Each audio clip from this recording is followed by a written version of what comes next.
दुर्गा सप्तशती का छठा अध्याय उस क्षण का वर्णन है जब देवताओं की स्तुति से माँ की शक्ति प्रकट होती है। इस अध्याय में हम देखते हैं कि जब अधर्म बढ़ता है और देवता असहाय होते हैं, तब उनकी सामूहिक स्तुति माँ दुर्गा के दिव्य प्राकट्य का कारण बनती है।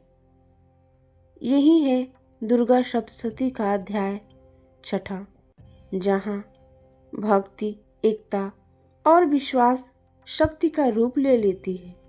इस अध्याय में शुंभ निशुंभ का दूत माँ दुर्गा के पास संदेश लेकर आता है। अब आइए दुर्गा सप्तशती के इस पावन अध्याय को भावार्थ के माध्यम से समझते हैं। ध्यान। मैं सर्वगेश्वर भैरव के अंक की निवासिनी परम श्रेष्ठ पद्यावती देवी की आराधना करता हूँ। वे देवी नागराज के आसन पर आसीन हैं। नागों के फड़ों में शोभित होने वाली मणिमाला से उनका शरीर भासित हो रहा है।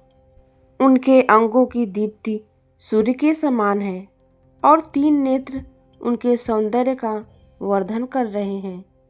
उनके हाथों में माला, कुंभ, कपाल और कमल हैं तथा उनके मस्तक में अर्धचंद्राकार मुकुट शोभायमान हो रहा है। ऋषि कहने लगे, देवी के मुख से ऐसी बात सुनकर दूत को बहुत ही आश्चर्य हुआ और उसने दैत्यराज के पास जाकर विस्तार पूर्वक समाचार कहा। दूत से ऐसा उत्तर सुनकर वह दैत्यराज अत्यंत क्रोधित हो उठा और उसने अपने सेना नायक धूम्रलोचन से कहा, धूम्रलोचन, तुम अतिशीघ्र अपनी सेना के साथ जाकर उस दुष्ट स्त्री का केश बलपूर्वक खींचते हुए यहाँ उठा लाओ। उसका रक्षक यदि यक्ष, गंधर्व, देवता आदि कोई भी हो तो तुम उसे वहीं अवश्य ही मार डालना।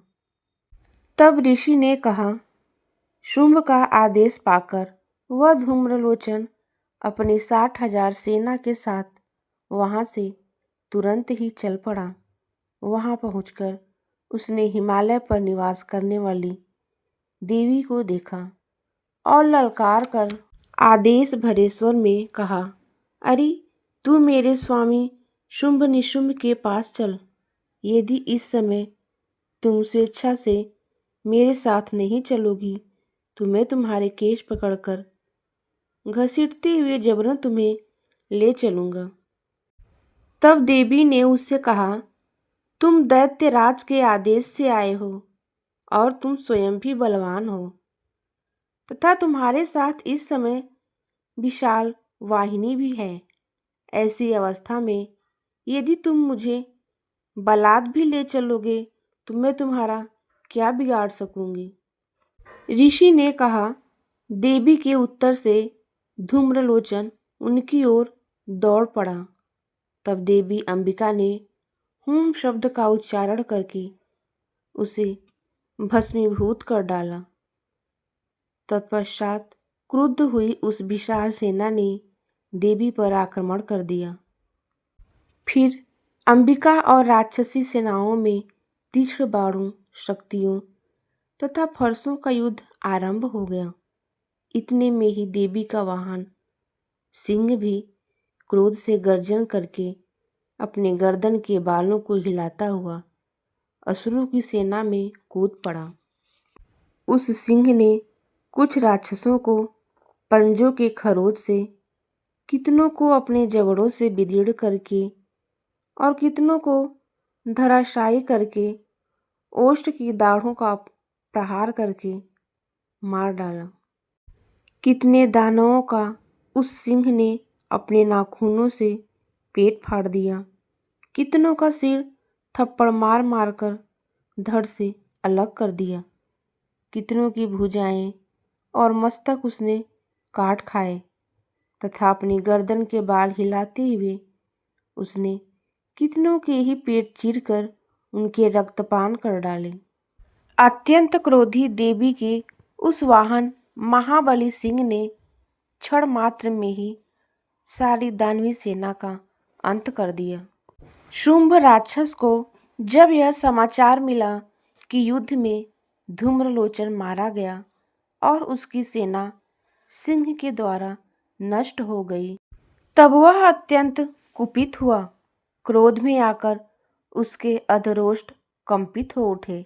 उसने चंडमुंड नामक 2 महाबली दैत्यों को आदेश दिया, हे चंडमुंड, तुम लोग अपनी विशाल सेना लेकर जाओ और उस देवी को घसीटकर अथवा उसे बांधकर पकड़ लाओ।